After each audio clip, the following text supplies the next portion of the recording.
Anak kecil ini dicubit oleh gurunya hanya karena dia telah datang ke sekolah, sehingga dia pun sangat kesakitan, bro. Melihat itu, si babang ganteng ini pun sangat marah. Lalu dia berjalan mengambil sebuah besi bel sekolah. Ternyata semua kejadian ini berawal dari ketika si abang pulang memberikan hadiah kepada anak itu karena dia sedang berulang tahun. Si abang memegang tangannya tapi dia kesakitan. Kenapa? Tanya si abang, bro.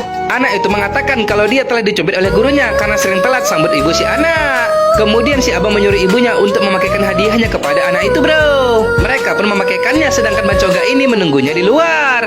Tapi tiba-tiba dengan panik ibunya memanggil Bang Coga dan mengatakan gurunya itu manusia atau binatang. Bukan hanya di tangannya saja, tapi seluruh tubuh anak itu dicubitnya sampai membiru. Yang parahnya lagi, bagian vitalnya pun dicubit juga. Mendengar itu, spontan Bang Coga ini pun sangat murka, bro. Lalu dengan amarah yang membara, dia pun membawa anak itu ke sekolahnya karena ingin mencari tahu siapa yang telah melakukan kepadanya. Wah, iya bang, tak bisa dibiarkan itu. Giling habis orangnya. Iya kan, bro? Hahaha. Kemudian Bang Coga menyuruh anak itu untuk memasuki kelasnya, bro. Namun sepertinya anak itu sangat ketakutan. Tangannya gemetaran karena traumanya, tapi si abang meyakinkannya.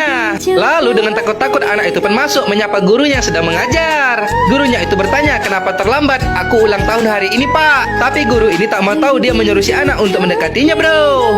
Dengan sangat takut, anak ini pun berjalan mendekati gurunya itu. Lalu di hadapan teman-temannya, dia dicubit dengan sangat kuat sehingga anak itu pun sangat kesakitan, bro. Jadi melihatnya, Bang Coga tahu kalau gurunya itulah yang telah melecehkan si anak. Kemudian dengan besi di tangannya, dia menghantam tangan guru itu sampai terluka parah, bro. Namun kejadian itu dikasuskan oleh pihak sekolah. Si abang pun akan ditangkap oleh polisi. Kemudian ayah Bang Coga ini datang ingin menyelesaikan masalah anaknya itu, bro. Dia pun langsung menghadap kepala polisi di sana ingin berbicara dengannya.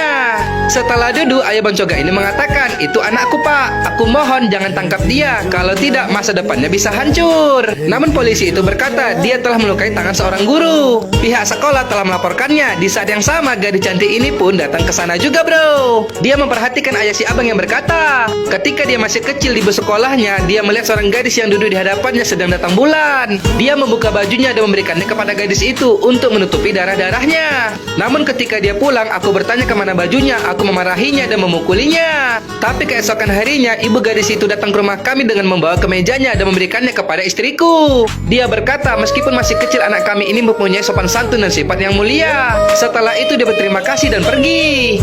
Aku tidak melakukan kesalahan, pak, ujar ibu si abang ini, bro. Pria itu telah mencubit si anak dan melecehkannya, karena itulah dia melukai tangannya. Si abang hanya terdiam mendengarkannya, bro. Tapi polisi itu mengatakan kalau dia tak bisa berbuat apa-apa, lalu dia menyuruh ayah Bang Coga pergi. Kemudian ayah Bang Coga pun duduk kembali di sebelah anaknya itu.